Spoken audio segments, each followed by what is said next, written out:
Good morning. Welcome to the Citizen Sports Blitz, brought to you by Velocity Sports Performance in Peachtree City. Sports editor Mike Boyle, and with me is sports staff writer Kevin Wandra. Good afternoon. The regular season is over, and the playoffs are upon us. Both Kevin and I went and checked out Fayette County at Starrs Mill last night. We figured that was going to be the best game in the area. It was. Starrs Mill comes out, takes a 14-0 lead. Fayette scores late in the second quarter, roars back, shuts Starrs Mill out in the second half. Looks like a team destined for some greatness. They finished the season 10-0. Kevin did all the note-taking last night, so just lay it on me. Lay on the stats. Starrs Mill jumped on Fayette County early. Spencer Penson with a 3-yard touchdown run. Then Chris Sudd stripped quarterback Brandon Boykin, returned the fumble 20 yards for a touchdown. It was 14-0 late in the second half, Starrs Mill. And I was like, uh-oh, an upset is brewing. But late in the first half, Brandon Boykin scored on a 9-yard run. Then in the second half, the Fayette County Tigers took over, outscoring Starrs Mill 21-0. Boykin had a touchdown run. Matt Daniels had a 25-yard touchdown run. Then Barack Little, in coverage, picks off a Miles J. pass and returns it 25 yards for a touchdown. Just an amazing game for Fayette County. What an amazing season for Fayette County. Matt Daniels, monster game. You know what they always say, big players come up in the clutch. They come in to play big in big games. He ran for 143 yards and 1 touchdown on 19 carries. I mentioned Boykin had the 2 touchdowns. The defense forced 2 turnovers in the second half. I mentioned Brock Little's interception. Quincy Carruthers had an interception as well. And here's a stat that really stands out to me. Fayette County had 353 total yards of offense. Starrs Mill had under 200, 193 total. Yeah, and I think you said this morning we were talking that typically doesn't happen to Starrs Mill teams, so that's pretty special. Another play I want to mention for Fayette County, and he doesn't get a lot of credit, but he looked really good last night, was their kicker and punter, Luis Martinez. The special teams often get overlooked for Fayette County, and they did really well last night. He put Starrs Mill in some bad positions, one especially where they brought him down to like the 2. So good job by him. What I found interesting was Starrs Mill is probably the toughest defense that Fayette County's faced since Whitewater, and that was early in September, which was a good test for the Tigers because every game now is going to be a challenge. I mean, the playoffs, you're going to see high-caliber teams, high-caliber defenses, and Fayette County really responded to some adversities. So. And the true test of a champion is how do they play when they're down? 14-0 late in the second half. You didn't know what was going to happen, but boy, did they come back, especially that second half. They dominated in the second half. Well, and another game last night for people for a team from Region 2 Quad A that's going to the playoffs and hosting at home next week's Whitewater. And Whitewater goes out, builds a 26-0 lead in the third quarter. And then they almost blow it. Northgate comes roaring back, and they lose. Whitewater beats Northgate 26-25. But it took a goal line stand on a 2-point conversion to save that win.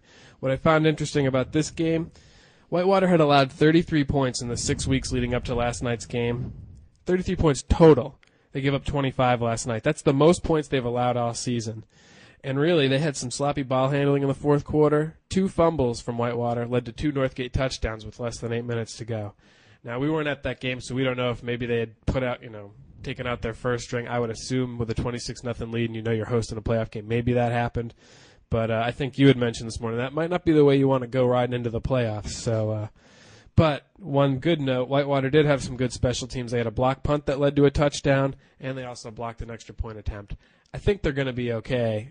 Their defense is pretty strong, and, I mean, you saw that they roared out to a 26-0 lead. So that's what we have on Whitewater. We didn't have anybody send us stats, and usually we get a lot of stuff Saturday morning. You know what surprised me about this game, Mike? I mentioned when I got in the office today, Northgate had the lowest scoring team in the region going into this game, and they almost beat Whitewater, a team that had won 6 games in a row going into this game.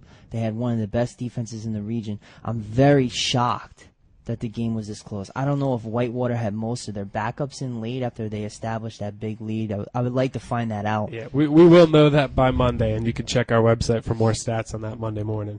We're going to take a quick break and get back to the rest of the games and talk playoffs. So hold tight. It doesn't matter what sport you play. It doesn't matter what position you play. It doesn't matter whether you're turning pro or just starting out. It doesn't even matter how old you are. If you want to maximize your potential, you need Velocity Sports Performance. Velocity sports performance. Maximize your potential. We guarantee it.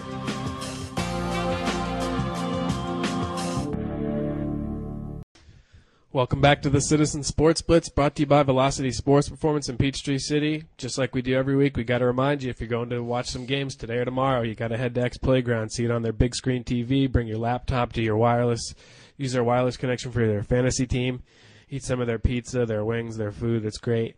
But let's talk Sandy Creek. They're going to the playoffs too. Last night, no doubt about it, they win that game, 41-7 over Cedartown. Josh Williams, 2 rushing touchdowns. But tell me about Josh Holt, Kevin. If your name was Holt last night, you had a big game. Yeah. Josh Holt had 2 defensive touchdowns, a fumble recovery for a touchdown, an interception for a touchdown. And then Jeremy Holt, a defensive lineman, had 10 total tackles, which is amazing for a defensive lineman. But the Holt kids really stepped up on defense. Josh Holt's 2 defensive touchdowns, huge for Sandy Creek. Braxton Lane, we always mention this. If he has a big game, Sandy Creek usually wins. He didn't have a monster game last night, but he did have 4 catches for 97 yards and a touchdown. Rio Johnson had 185 yards passing, 2 touchdowns. Very balanced game for Sandy Creek. I figured Sandy Creek was going to win, but I didn't think they'd win by that much, 41-7. Wow, it's a huge win for them. Well, it's got to make them feel good, too. Rio Johnson's 9 of 12 for 185 yards passing. So, I mean, that's very consistent. That's a great QB rating. Right. So good for them. They're in the playoffs next week as a 3rd seed. They're on the road, but they're in the playoffs. Landmark, they're in the playoffs. They host Mercy last night and win 63-24. They get 28 points in the second quarter. And quarterback Tanner Bryant, 10 of 13 passing, 200 yards, 3 touchdowns, and runs for 153 yards on 7 carries. They've scored 154 points in the last 3 weeks, Kevin. I mean, this is the way you want to go into the playoffs, rolling it up on people. Now, granted, Our Lady of Mercy struggled on defense all year, but I mean, they put up a lot of points on Elka last week too. So I know Coach Kenny Dallas has got to be happy with the way their team's playing, and they got a big game ahead of them next week. We'll talk about that in a minute. Tanner Bryant is a vastly underrated quarterback. Look how efficient he was, 10 of 13, and he ran for 153 yards. Well, very Vince Young-like numbers, right? What's interesting about that is Matt Moody. He's in that Matt Moody mold, someone who can beat you on the ground but can also beat you in the air. And I think early on in the season he was adjusting to that role, and then boom, right at the end of the season, here he is. He's doing everything that offense has been able to do in the past, and that's a big boost for a team. And there's been absolutely no drop off from Moody to Bryant. Right, not at all. The last game we have, and we don't have a lot of stats on this, but I don't think there are many good stats about it. McIntosh lost to Creekside 12-0. The Chiefs have only scored 17 points total in the last 7 weeks. But we have to remind you, it is a 200% improvement from last year. They did get 2 wins this year. I think expectations were really high after that Sandy Creek win early in the season. But they had a pretty tough schedule, and they really endured some tough injuries this year too. So hopefully there's better things ahead for the Chiefs. And this game last night, I mean, it could have been a lot worse. Creekside has a very good football team. The fact that McIntosh limited them to 12 points, that is a positive going into next season. Sure, and we were getting reports on the sidelines last night, and it was 3-0.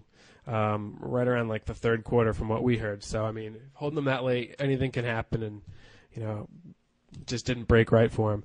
Well, let's quickly talk playoffs. We do know what the matchups are going to be. We'll have a more in-depth preview later in the week.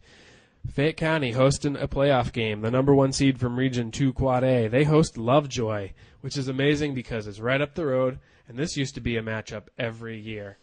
So it should be a great game. These teams are familiar with each other, even though they might not have met recently.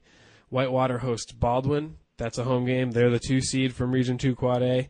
Sandy Creek's on the road at Hart County. And Landmark Christian's at home against Lincoln County. And a couple years ago, if you're a Landmark fan, you remember Lincoln County came in and shocked Landmark late.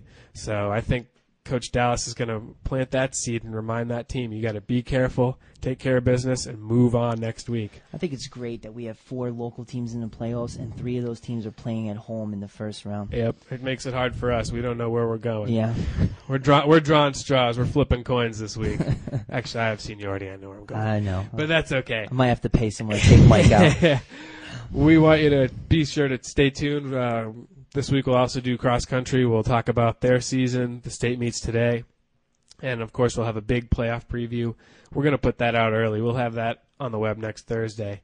Thanks for tuning in. We'll see ya. Have a good afternoon. They're gonna clean up your looks with all the lies in the books to make a citizen out of you.